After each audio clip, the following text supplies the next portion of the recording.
장애인의 키오스크 정보 접근성 보장을 위한 토론회. 충북대학교 산학협력단 문현주 교수님입니다. 장애인의 정보 접근성 강화 방안이라는 주제로 발제 준비해 주셨습니다. 키오스크뿐만 아니라 계속 정보화되어 가고 있는 사회에서 이 접근성 문제에 어떤 태도로 우리가 접근하는 것이 필요할 것인가. 지능정보화기본법에 무인정보 단말기 접근성 보장된 게 이제 올해 6월이고요. 장애인차별금지법이 개정은 되었으나 무인 단말기 접근성을 적용해서 시행해야 하는 시점은 2023년 1월로 되어 있습니다. 그러면은 그 간에 2023년까지의 법의 적용을 받지 않는 그 무인 단말기들이 얼마나 많이 설치될 것인지. 해외 같은 경우에는 W3C에서 이미 그 접근성 위원회 안에 VR에 대한 그 표준을 어떻게 가져가야 될 것인가에 대한 논의가 시작이 됐습니다. 그리고 IoT에 대해서는 ITU-T라는 국제표준화 기구에서 우리나라 대표들이 참여해서 그 IoT 접근성에 대한 표준을 만드는데 일조를 한 전문가분들이 계십니다. 무조건 기술적으로 이 문제를 해결해야 된다라는 접근보다는 다양한 대체 방안에 대해서도 열린 마음을 가지고 있어야 되지 않을까 싶습니다. 개인 사용자의 입장에서는 QR코드가 편리한 것처럼 보였으나 안심콜 서비스 굉장히 편리합니다. 더 고전적인 방법이에요. 그러나 사용자가 편리한 방법이라고 한다 그러면 이런 대체 방안들을 수용할 수 있는 그런 태도도 필요할 것 같습니다. 시각장애인을 위한 키오스크 접근성 실태조사라는 주제로 남정환 센터장님 준비해 주셨습니다. 저희 조사는 공공 무인 단말기 122개, 민간 108개, 그리고 인식 조사는 현재까지 58명이 응답을 좀 해주셨고요. 국가 공공 단말기 같은 경우는 국가 무인 단말기 접근성 국가 표준을 기준으로 했습니다.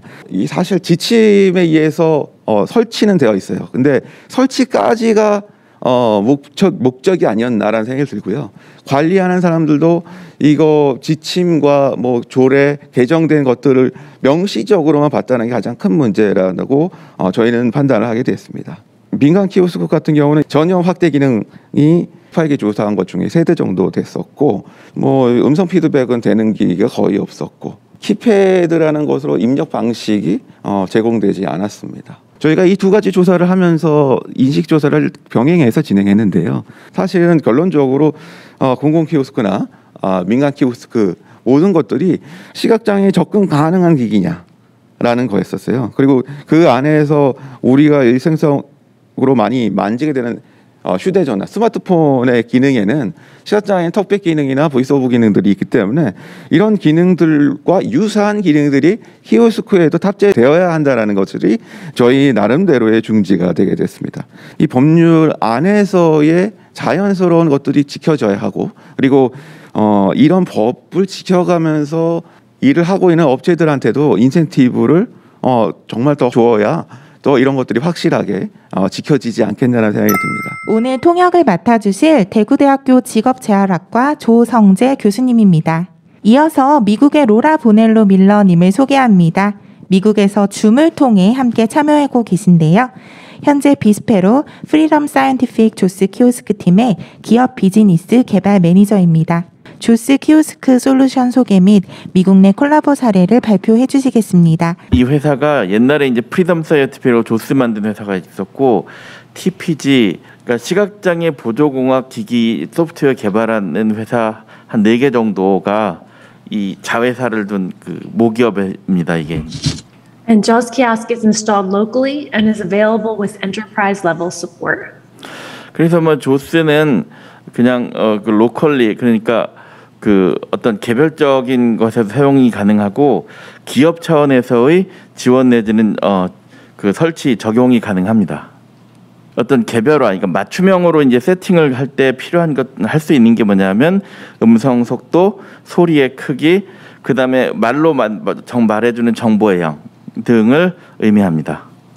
조스를 사용한 키오스크는 키오스크의 개발 어느 시점에든지 설치가 가능하고요. 심지어 이제 개발이 완료되고 설치가 완료되어 있는 완료된 시점에도 그 적용이 가능합니다. 웹 컨텐트 접근성 지침이라고 있는데요. 이것이 적용될 필요가 있습니다. 적용돼야 합니다. 조스를 사용한 키오스크는 키오스크의 개발 어느 시점에든지 설치가 가능하고요. 심지어 이제 개발이 완료되고 설치가 완료된 시점에도 적용이 가능합니다. 이어서 다음 순서로 토론이 진행될 예정입니다. 이번 토론 세션의 좌장으로는 문현주 교수님이 수고해 주시겠습니다. 네, 그러면 이어서 토론회를 진행하도록 하겠습니다. 먼저 토론회는 자리해 주신 세 분의 토론자께서 발표회 형식으로 각각 발표를 해주신 후에 저희가 질의응답을 하는 순서로 진행하도록 하겠습니다. 그러면 먼저 첫 번째 토론자이신 한국지능정보사회진흥원 홍경숙 수석연구원님의 발표를 듣겠습니다. 비대면 디지털 시대는 상당히 어떻게 보면은 장애인들에게 새로운 기회일 수도 있고 새로운 도전일 수도 있고, 그런데 지금 상황에서는 상당히 어떤 비대면 시대에 있어 장애인들이 더 많은 차별을 받고 있는 시대가 아닌가 그렇게 생각을 합니다. 무인 정보 단말기만을 통해서만 주문을 하도록 그렇게 요구하는 식당들이 많이 늘어나고 있으면서 상당히 더 많은 문제점들이 이루어지고 있지 않나 그렇게 생각을 합니다. 저희가 추계로 잡은 거는 보면은 대부분 21만 대 정도.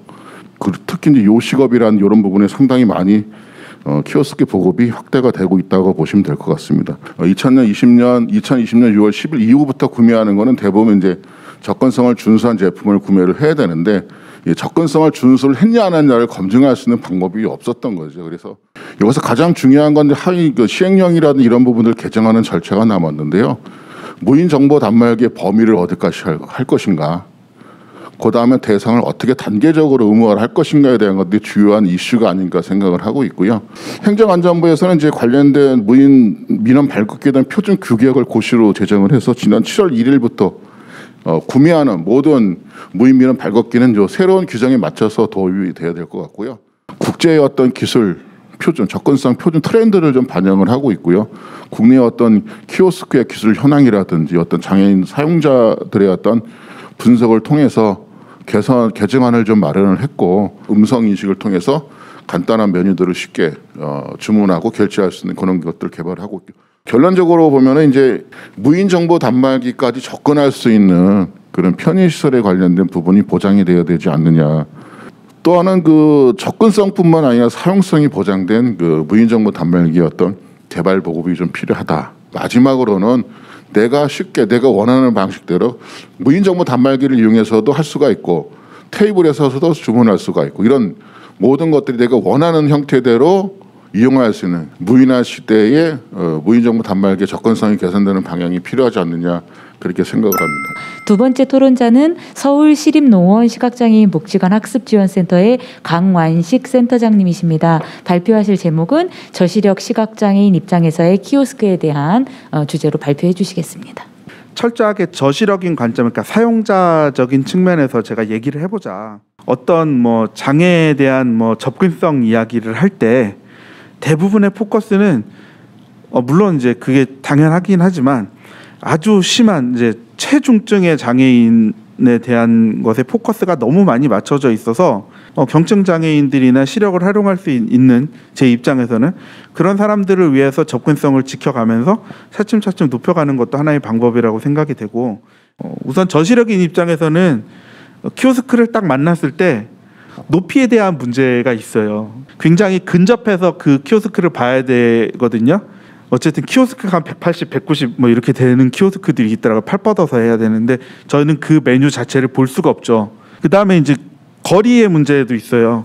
눈에 가까이 있어야지 그래도 볼 수 있는데 어떤 이제 박스 안에 들어가 있다든가 턱이 있는 곳 안쪽에 설치가 돼 있든가 팔을 뻗어서 조작해야 되는. 그 다음에 이제 밝기도 문제가 있어요. 키오스크가 설치되어 있는 환경이 다 제각각 다른데 밝기는 거의 대부분 고정되어 있거든요. 그 다음에 시간의 문제가 있죠. 저시력인 입장에서도 그런 탐색을 할 때 그러니까 하나씩 봐가면서 해야 되는데 이렇게 들어가서 이렇게 주문하려고 옆에 있는 키오스크로 하세요 이렇게 얘기를 해요. 근데 저희가 가서 쭈뼛쭈뼛 가가지고 이걸 하다 보면 굉장히 맛있는 걸 즐겁게 먹기 위해서 또는 무슨 물건을 즐겁게 사기 위해서 왔는데 그 자체가 스트레스가 되고 이제 화가 되고 이런 이제 상황들이 계속 반복되는 거죠. 현실적으로 다가와서 이용할 수 있는 그런 키오스크들에 대한 접근성을 높이고 사용자의 감성적인 측면도 좀 고려가 돼서 이용을 할 수 있게 해줘야 되지 않나 이렇게 생각이 되고. 네, 안녕하십니까. 한국전자금융의 장기용이라고 합니다. 19년도 말부터 정보화진흥원과 이 접근성 관련된 키오스크 프로젝트를 좀 진행을 했었고 여러 가지 시행착오가 있었지만 최근에 그 ARS 기반으로 베리어 프리 키오스크를 개발을 완료했습니다. 간단하게 설명드리도록 하겠습니다. 직관적이고 큰 UI를 해가지고 저시력이나 노약자분들 대상으로 접근성을 좀 강화했다고 보시면 될 것 같습니다. 키를 누르면 화면이 아래쪽으로 자동으로 내려오게끔 개발이 되어 있고 이제 사용이 다 끝나고 나면 다시 원래 원위치로 복귀를 해서 실제로 이제 이런 장비들이 들어가게 되면 굉장히 가격이 좀 비싸지기 때문에 저가형 키오스크 혹은 이제 예전에 이미 나가 있는 키오스크들을 이 기능 때문에 교체할 수 없기 때문에 전체에 있던 UI들을 하단 집중형으로 만들어서 ARS랑 키오스크를 좀 접목을 했습니다. 키오스크 한쪽에 이제 전화기 수화기가 있고요. 수화기를 들게 되면 화면 UI가 일단 꺼지고 화면에 있는 모든 내용들을 TTS 기반으로 읽어주게 되어 있습니다. 그 자스의 솔루션을 사용하고 있는 그 스톰사의 오디오 내비 그 패드라고 보시면 됩니다. 저런 조이스틱 같은 것들을 키오스크에 장착을 해서 선택이나 이런 부분들을 이제 주문을 할 수 있게끔 나온 해외 사례에 접목되어 있는 패드고요. 현재 이 전체적으로 접근성 관련된 키오스크들이 굉장히 고가의 형성이 되어 있습니다. 가격이 내려가야 실제로 보급이 많이 돼서 불편을 겪으시는 분들도 더 널리 사용할 수 있을 것 같습니다. 좋은 의견들을 계속 저희 같은 제조사에게 피드백 해주신다면 저희도 계속 이 부분들을 업그레이드해서 유용하게 쓸 수 있게끔 개발하도록 하겠습니다. 감사합니다. 이어서 질문에 대한 답을 이어가 보도록 할 텐데요. 접근성 지침을 적용하기 위해서는 아무래도 키오스크 제작 비용이 증가할 수밖에 없습니다. 중소한 업체들에서는 이러한 비용을 감당하기 어려울 수 있다고 생각합니다. 이때 정부에서 지원을 해줄 수 있는 제도가 있는지. 네, 홍용순입니다.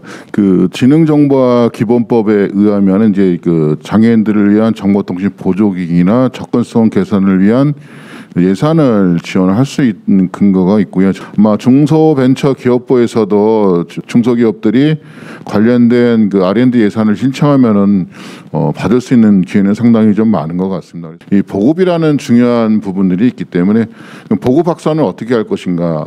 소규모의 어떤 자영업자들은 렌트하는 방식으로 무인 정보 단말기를 이용하고 있기 때문에 중소벤처기업부에서는 그 소상공인들을 위한 무인 정보 단말기하고 포스에 대한 그 보급 계획들을 많이 좀 갖고 있고요.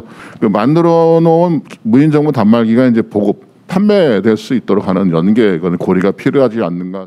이번에는 장기용 팀장님께 한번 여쭙겠습니다.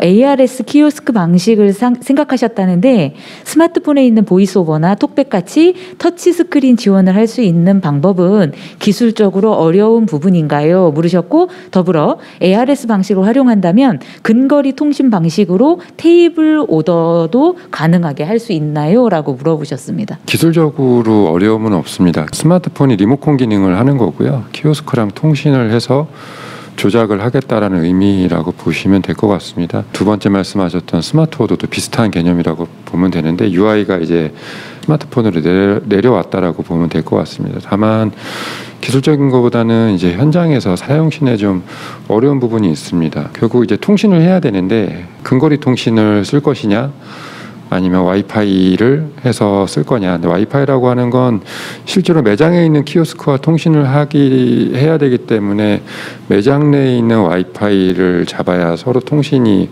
원활하게 되거든요. 근데 그걸 연결하는 방법이 스마트폰이 익숙하지 않으신 분들은 좀 힘들지 않을까 싶고요. 기술적인 어려움은 없습니다. 여러 가지 방법을 찾는다고 하면 키오스크를 사용하지 않고도 본인이 가지고 있는 스마트폰으로도 지금 결제하는 시장이 왔고 그게 지금 스마트 오더라고 불리는 거라고 보시면 될 것 같습니다. 로라에게 질문 드리겠습니다.